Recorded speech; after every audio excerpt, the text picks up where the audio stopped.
Көксөнстанция жалпы орта білім беретін мектебінің 6 А сынып оқушысы Рахметолла Жанеркен.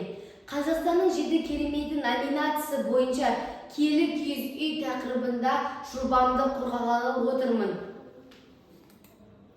Зерттеудегі мақсатым киіз үйдің ата-бабамыздың өмірінде алған орны туралы бүгінгі ұрпақтардың бойына мәдени мұраларға деген көзқарасты қалыптастыру, ұлттық құндылықтарды дамыту.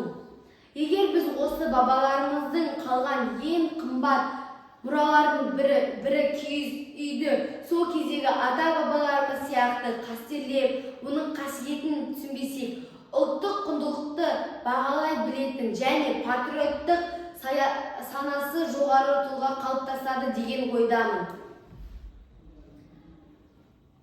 Практикалық мағынасы біздің жұмысымыз өскелең ұрпаққа қазақ халқының өнері мен мәдениетінің туралы білім деңгейін көтеріп, киіз үй жабдықтарын немесе кездестірілген көмегін тигізеді деп ойлаймын.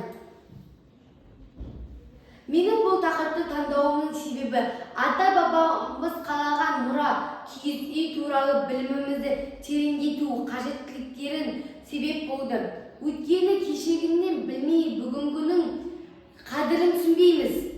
Қазіргі мектеп оқушыларынан киіз үй туралы дерек сұрасақ, олар нақты жауап бере алмайды. Себебі қазіргі балалар киіз үйді қалай жасалып, неге жасалғанын білмейді. Сол себепті мектебімізде киіз үй үйірмесін ашқанын қалаймын. Сол киіз үй үйірмесінде бабаларымыздың киіз үй туралы, бұрынғы бабаларымыз қалай киіз үймен жұмыстанып жүргенін білгенін қалаймын. Еуразияның ұшқиырсыз жазирасында біздің заманымызға дейінгі екінші мыңжылдықтың соңы, бірінші мыңжылдықтың басында қолданыста болған. Қазақстанда 17 ғасырға дейін қолданыста болды. Қазіргі заманда да қолданыста бар. Киіз үйдің 3 элементінен тұрады: кереге, уық, шаңырақ. Олар өте киіз үйдің мықтап тұруына себеп. Басқа орыс саяхатшысы, қазақ ғалымдары киіз үй туралы Қозы-Көрпеш, Баян сұлу, Қыз Жібек фильмдерінде сипаттама берген. Киіз үй ол қазақтың бұрыннан бері келе жатқан 7 кереметінің ішіне кіреді. Киіз үй ол қыс мезгілінде жылы, жаз мезгілінде салқын болады. Оны көшпелі мал шаруашылықта жүрген адамдар мал жайлап алып кеткен кезде арқалап киіз үйді қай жерге де барса да құрап, ішіне қонып күн өткізеді. Қазақстанның ұлттық шатыры киіз үй әр көрмеде тігілген. 1861 жылы Париж қаласында Альместин киіз үй көрмеге қойылды.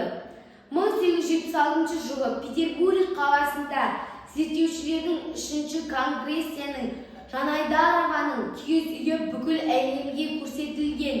1867 жылы Мәскеу қаласында көрмеге Шоқан Уәлихановтың және Ханқожаның киіз үйі қойылған. Бұл жобаны қорытындылай келе, киіз үй өзіндік баға жетпес өнер туындысы, қазақ халқы үшін өмір салты, әдет-ғұрпының, дүниетанымның, сан ғасырлық мәдениетінің жарығы айтады. Киіз үй туралы өте көп деректер берілген. Киіз үй туралы білген балалар қазақ баласы екенін дәлелдейді. Менің 7 ай 7 керемет номинациясының ішінде киелі киіз үй тақырыбындағы жобамды ұсына отырып, қазақ халқының ұлттық құндылықтарын насихаттау үшін үйірмелер ұйымдастырылып отырса, себебі әр қазақ баласы өз тарихын құрметтеу керек деген ойдамын.